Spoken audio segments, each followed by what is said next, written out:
자, 우리 직전에 중복순열에 대해 공부한 내용과 함께 이제 준비된 기본 예제 2개를 연달아 챙겨볼 건데, 그러면서 개념을 보충할 부분이 있으면은 좀 보충 학습하도록 하는데, 자, 문제 풀기 전에 제가 한마디 하고 싶은 거는 그 이전에 n파이 r이라는 걸 공부했잖아요.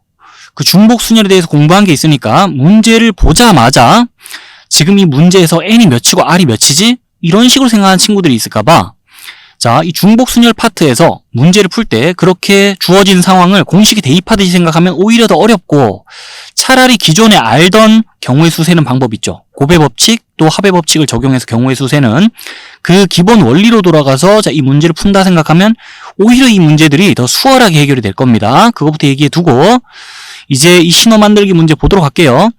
두 부호 동그라미와 세모를 중복 사용하여 만들 수 있는 길이가 3인 신호의 개수는 그랬어요. 단 부호는 일렬로 나열한다 그랬고, 자, 그럼 여기서 이제 이 문제를 읽고 나서 우리가 제일 먼저 해야 될 거는 n파이 r에서 n이 몇이고 r이 몇이지 그걸 생각하는 게 아니고, 자, 이 두 부호 동그라미와 세모를 중복 사용하여 어쨌든 그 길이가 3인 신호를 만드는 방법이 몇 가지나 있나 생각을 해야 되잖아요. 그럼 길이가 3인 신호를 만드는 상황을 시뮬레이션 하기 위해서 자, 자리 3칸부터 표시를 해야 되겠습니다.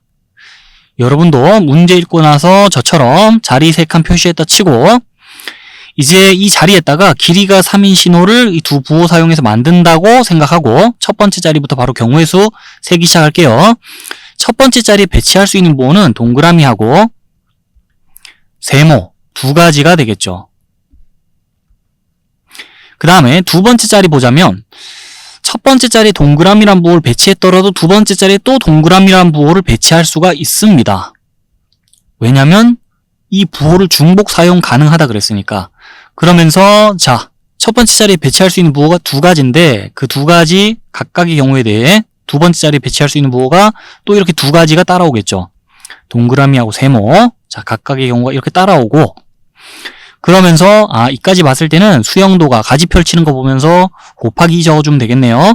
그 다음에 세 번째 자리에도 앞서서 동그라미와 세모란 부호를 뭐 몇 번 사용했든 그런 거 상관없이 이 부호는 중복 사용 가능하니까 세 번째 자리에 올 수 있는 부호도 동그라미랑 세모예요. 두 가지예요. 그래서 자, 이까지 생각한 이 네 가지 경우 각각의 경우에 대해 또 세 번째 자리까지 고려하자면은 잇따라 고려할 때 또 경우가 세 번째 자리에 대해서 이렇게 두 갈래로 펼쳐지겠죠. 자, 여기도 두 갈래, 여기도 두 갈래, 여기도 두 갈래 펼쳐지면서 결국엔 계속 곱하기 하는 식으로 2의 세제곱하면서 똑같은 수 2를 잇따라 곱하면서 경우의 수는 8이라고 계산이 됩니다. 그리고 중복순열의 수에 대해서 이 기호를 또 공부한 게 있으니까 우리가 방금 구한 이 경우의 수를 저 기호를 통해 나타내자면 우리는 2파이 3 계산한 거예요. 서로 다른 두 개 중에서 중복 허용 3개 택해 일렬로 나열하는 방법의 수 계산한 거 맞죠? 그리고 앞에서 얘기했듯이 자, 이 파이란 기호 등장하게 되면 앞에 거에 뒤에 거 제곱하는 식으로 이 값이 계산된다 그랬잖아요. 여기도 지금 2의 세제곱하는 식으로 이 답이 나왔죠. 근데 뭐 이런 거를 이 기호를 배웠으니까 다시 한번 언급해 보는 거지. 자, 만약에 여러분들이 이런 문제를 풀어야 된다. 그러면 굳이 새로 공부한 기호를 통해서 식을 작성하고 그 다음에 공식 적용하듯이 앞에 거에 뒤에 거 제곱하면서 답을 구해야지 라고 생각할 필요는 전혀 없습니다. 뭐 방금 답을 구하는 과정에서도 봤듯이 자, 이런 거 전혀 몰라도 그냥 같은 수를 연이어 곱하면서 곱의 법칙 적용해서 답을 정상적으로 잘 구할 수 있었기 때문에 앞으로도 굳이 새로 배운 이 기호에 얽매이지 않고 중복순열에 대한 문제를 풀어나가면 되겠어요. 자, 그런데 이 기호가 또 등장했으니까 그래도 앞에서 언급하지 않은 이 기호에 대한 참고사항 하나 챙겨보고 가려고 그러는데 뭘 얘기할 거냐? 이 둘의 기호의 차이에 대해서 이런 차이가 있다는 걸 한번 짚어보고 가려고 그러거든요. npr, n파이 r. 자, 순열의 수, 중복 순열의 수를 나타내는 기호를 각각 다 공부를 한 상황인데 이 npr에서는요. p 뒤의 숫자가 p 앞의 숫자보다 더 클 수가 없어요. 예를 들어서 3p2 같은 거 자, 충분히 가능하죠. 서로 다른 3개 중에서 2개 택하여 일렬로 나열하는 방법의 수 충분히 말이 되는 자, 상황이고 3p는 값을 계산하면 3 곱하기 2라 그래서 6으로 계산되잖아요. 또 3p3 같은 것도 말이 됩니다. 서로 다른 3개 중에서 3개 택해 일렬로 나열하는 방법의 수. 이거 경우의 수 구하면 3팩토리얼과 같죠. 6. 자, 근데 만약에 p 뒤의 숫자가 p 앞의 숫자보다 더 커지면요. 예를 들어 3p4를 적어볼게요.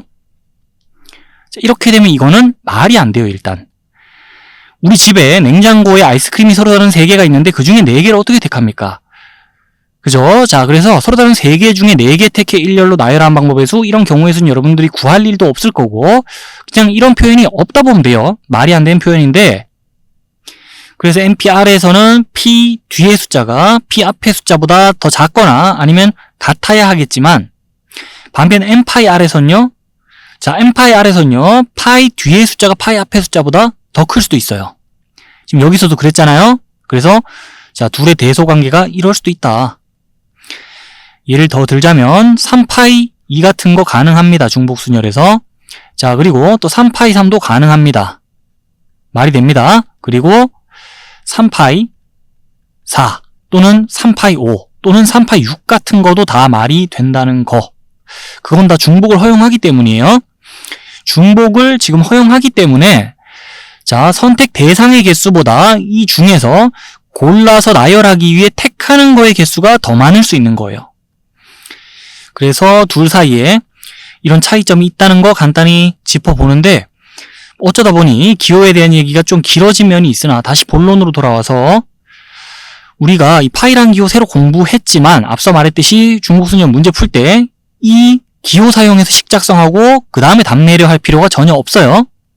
그냥 곱셈을 통해서 쉽게 중복순열의 수, 자, 계산 잘 해주면 되겠다는 거, 앞으로도. 그게 결론입니다. 그 다음에 다음 문제로 넘어갈게요.